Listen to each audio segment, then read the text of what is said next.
Okay, reverb and delay. So at this point, what we're doing in our mix is we're adding our reverb. You'll notice that I already had set up, before we started, I set up our verb 1 and 2, but we didn't add any plugins. And so that's what we're going to go through. And the first one we're going to work on is the drum reverb.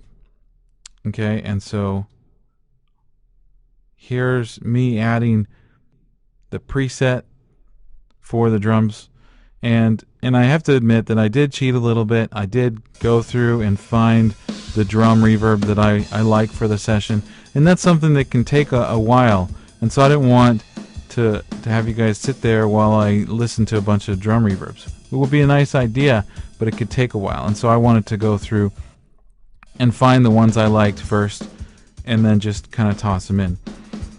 So, and that's something that can be a tedious process and part of the mixing process sometimes. But for the most part, I didn't really cheat much. Okay, so here I am adding amounts of reverb for the individual drums with my sends here. And I'm kind of being judicious at first so I can really hear what that reverb is, making sure that that's really the reverb I want to use. And then as I'm working on it, I realize, you know what, I need to throw a limiter on this lead guitar. Okay, so if we jump ahead a little bit, we work on the drums for a while, and then we switch gears over to the lead vocal reverb. And the lead vocals, when I was playing with this, I really found this bathroom reverb, which, you know, it's the sound of in a bathroom, actually sounds pretty cool on the lead vocals. And it works really well with this song. And so it kind of fattens them up, gives them a little ambience around them, but doesn't make them swimming in reverb. It's kind of my nice short reverb for this. And so, as you can see, I got the verb 2. And what I did is I just option clicked on it, put them all to unity, just threw it up there so I could start adjusting from there, because I know I want a decent amount of reverb on my lead vocals and harmonies.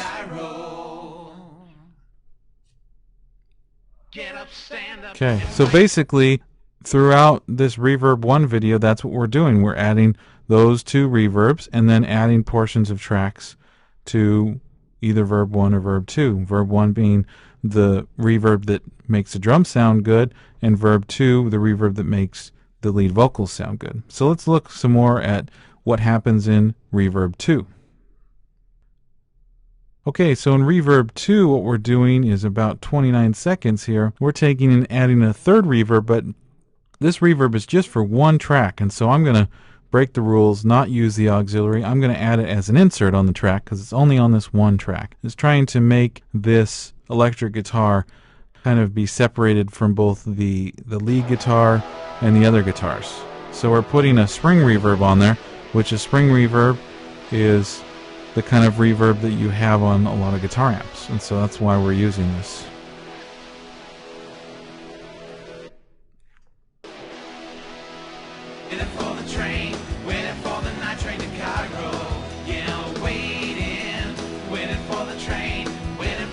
So the goal here is to kind of get some separation with the reverb, because I've got some of the other reverbs happening on my other guitars, so I want a different reverb on this guitar to help it sound different and be separated from those. But you know, I don't want to add like a totally different room to it or something, so the spring reverb actually works really nice for what I was doing there.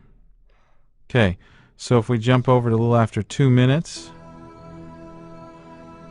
and go over and we start adding reverb to the synths. Now the synths are kind of cool because we can actually add a little bit of both reverbs to it to just kind of fatten things out, because these synths aren't going to be happening while the drums are really, you know, pounding, and so we don't have to worry about using the same reverb and having them, you know, mix too much with the drums and fight with the drums.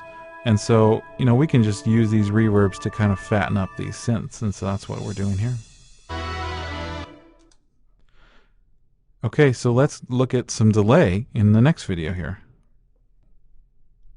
Okay, so in this video, we're going to start adding delay on the lead guitars. You'll notice that in the first reverb and the second reverb videos, I didn't touch the lead guitars at all, and that's because I knew that I was going to add delay to them. And so that's what we do here.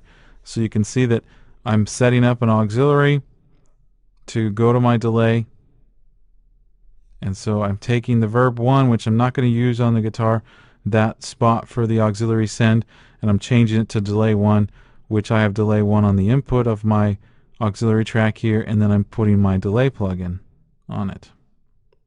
Okay, and so you'll notice here a big important part of delay is to time your delay to the session.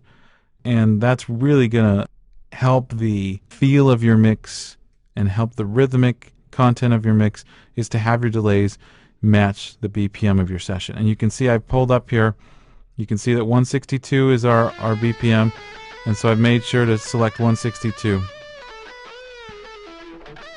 Did a ping pong delay, so it kind of goes back and forth. You can hear it bouncing left and right in your speakers, or your headphones, or whatever you're listening on.